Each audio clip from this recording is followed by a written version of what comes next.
ஏமாந்து விட்டோம் என்று தலைகுனியாதே. எவனையும் ஏமாற்றி பிழைக்கும் பழக்கம் எனக்கில்லை என்று கர்வம் கொள். தலை நிமிர்ந்து நில். யார் உன்னை எந்த தூரத்தில் வைக்கிறார்களோ அந்த தூரத்தில் வாழ கற்றுக்கொள். உன்னோடு நான் இருக்கிறேன். வாழ்க்கை யுத்தம் போன்றது. யுத்தத்தில் எவ்வாறு எதிரி இல்லாமல் போராட முடியாதோ அவ்வாறே வாழ்க்கையிலும் எதிரி தேவை. எதை கண்டும் அச்சம் கொள்ளாதே. துணிந்து எதிர்த்து நில். நான் பார்த்து கொள்கிறேன்.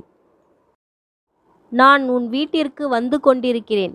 என் பிள்ளையே, ஒரு நிமிடம் என் கண்களை பார்த்து உன் வேண்டுதல்களை வாய் திறந்து சொல்லு. உன் வேண்டுதல் அனைத்தும் நிறைவேறும். உன் வீட்டிலேயே உனக்கு அவ்வப்போது பிரச்சனைகள் வருகிறதே என வருத்தம் கொள்ளாதே. திருவிளையாடல் முறையில் அனைத்தும் உதறி பழனியில் ஆண்டியப்பன் கோலத்தில் வந்து அரசனானேன். கவலை கொள்ளாதே. உன்னையும் ஒரு நாள் அரசனாக்குவேன். கவலை கொள்ளாதே என் மகளே. இறுதியில் நீயும் தான் ஜெயிக்கப் போகிறாய். தோற்று போய்விட்டேன் என்று மனக்குமுறலுக்கு செல்லாதே. வாழ்க்கையில் வெற்றி தோல்விகள் வந்து போவது இயல்பு. எக்காரணம் கொண்டும் எடுக்கும் ஒவ்வொரு முயற்சியில் இருந்தும் விலக நினைக்காதே.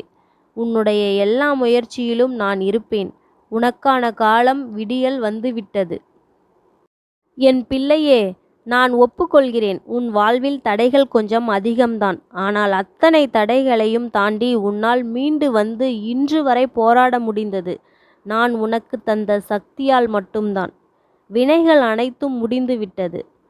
அறிந்தோ அறியாமலோ செய்த பாவங்கள் அடுத்த தலைமுறைக்கு செல்லாமல் உன் மூலமாகவே வினைகள் தீர்க்க செய்து விட்டேன். இனிமேல் உனக்கு நல்ல காலம்தான். நான் உனக்கு தரும் தரிசனம் உன் வேண்டுதல் நிறைவேறிவிட்டதற்கான அறிகுறி என் பிள்ளையே. இன்று நான் உன் கண்ணில் பட்டுவிட்ட காரணத்தால் இன்றிலிருந்து உனக்கு நல்ல காலம் ஆரம்பம். நல்லதே நடக்கும்.